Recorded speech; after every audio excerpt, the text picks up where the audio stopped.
It happened in an instant. Some rubbing alcohol, a lighter, and absolute terror.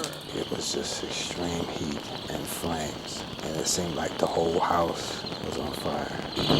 The house was not on fire, but Melvin McDaniel was. His arms, chest, and hands engulfed in flames. He battled to tear off his burning clothes. I finally ripped them off, and I was standing in the kitchen naked. I could see my skin on parts of my shirt on the floor. I could see it smoldering. See it and smell it. The putrid odor of burning human flesh. The smell was awful. And the aftermath was too. McDaniel spent more than a month in the hospital and suffered through 8 operations. He still carries around the scars, and it is a heavy burden. A daily reminder of the woman McDaniel says intentionally set him on fire, burning away his flesh, his ego, and his peace of mind. That woman was his girlfriend. Was she trying to kill you? I think so. And if he's right, she would certainly not be the first. Each year in this country, 600 men are killed by their wives, girlfriends, or exes. You hear the statistics for female victims of domestic violence. We know that every 15 seconds a woman is battered. But how often is a man battered by a woman in the United States? Well, the number is the same, every 15 seconds. At least according to Richard Gellis. Gellis is considered one of the country's leading experts on domestic violence. He has made a career of talking to victims and perpetrators, and what he's discovered is that the women are as likely to initiate the violence as are the men. And it might surprise you to know that Gellis says 1/4 of all domestic violence cases involve men who don't hit back. That's what the numbers say. In this room in Sacramento, California, you'll find the people who back them up. Somebody was going to die in my house. I was ready to fight to the death over who didn't change the toilet paper roll. These 3 women have all been locked up for violent behavior, usually against a husband or boyfriend. The women have also done time in an anger management class run by Claudia Diaz. Do you think people would be surprised how many women come here? Amazed. I think they would be surprised how many women engage in physical violence. The Sacramento program is one of just a handful of anger management programs in the U.S. targeted toward women who abuse their male partners. You think that can't nothing happen to you. I mean, you just can go through life and do it and hit and slap and punch. And I thought it was really cool to be a tough guy. Yeah, oh, yeah. Defend yourself. So if there are men who are victims of domestic violence, it seems that there would be shelters to house those men.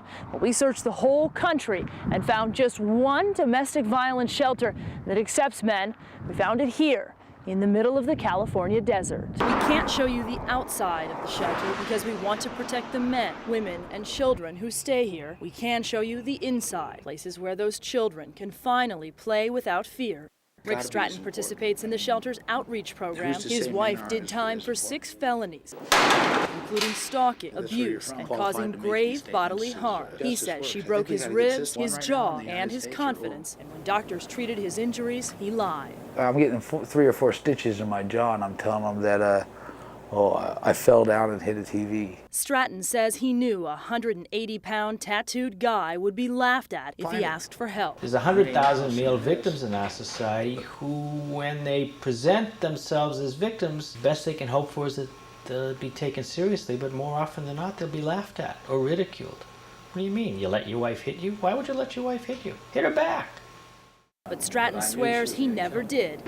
He says he learned as a child over a game of Monopoly never to hit his sister, a lesson handed down by his father. He told me one time, he said, you do that again and you'll pay for it.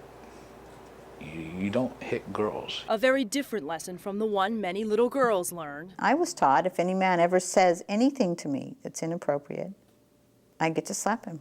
I can't think of anything bad enough. And Hollywood teaches that lesson too.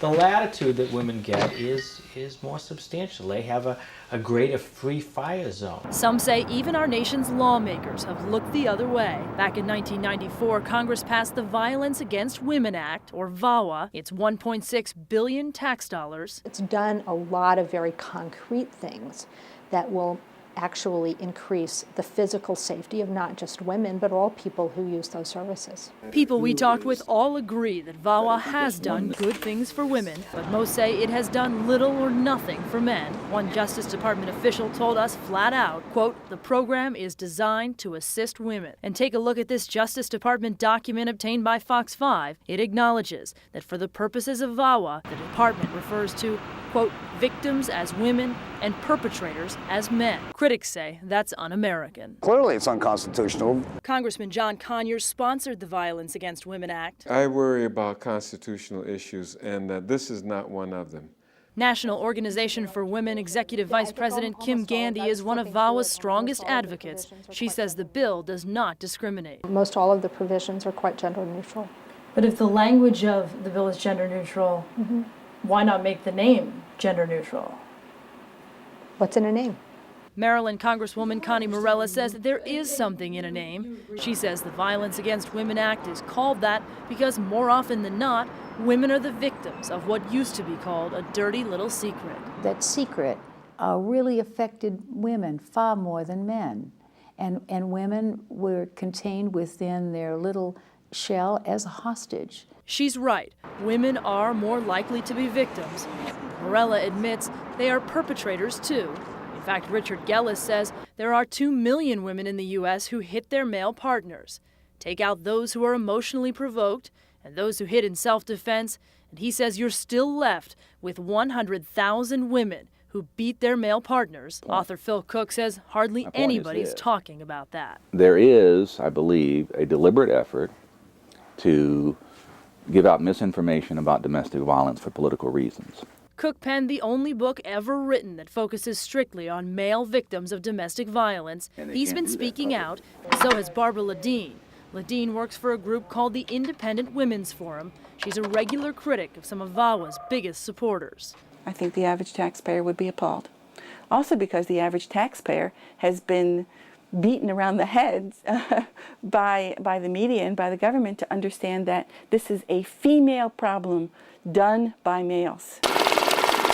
Lobbyists for men's organizations say the American taxpayer has bought into those negative stereotypes of men. They stay after work, they have sex with their secretaries, they go to the bar with their buddies, they get drunk, they go out and have sex with the waitress, then they come home, beat the wives, and have sex with the children. Back in the 1970s, as America fought a war in Vietnam, another battle, the one between couples, came into the spotlight here at home. Back then, people thought only men could be abusers. Claudia Diaz says that got women the help they needed. And it was a great paradigm. It worked, it was effective, and it's not realistic. Now, she and some others agree it's time for VAWA's supporters to make a change. They like the spotlight to be on the women. The spotlight has been on the women for 20 years, and I have no problem with that in one sense because I want women to get help. But I think it's time to turn on the stage lights and see who else is on stage. Researcher Richard Gellis says he's even had his life threatened by people who disagree with his conclusion that men are victims too. How many death threats have you gotten? 10, 12. Rick Stratton says that sort of active effort to hide information is dangerous. I can't be an isolated incident. I can't be. And I know that there's something that's got to be done about it because the longer we stay quiet and we cover and we lie, the worse it's going to get. And we're going to be using body bags.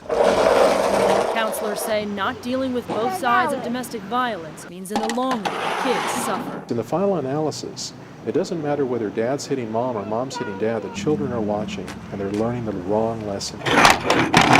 The children learn to use violence in their homes, and they pick people who know that dance, and the violence just keeps going on and on and on. On and on as children grow up and live in the shadow of their parents' mistakes.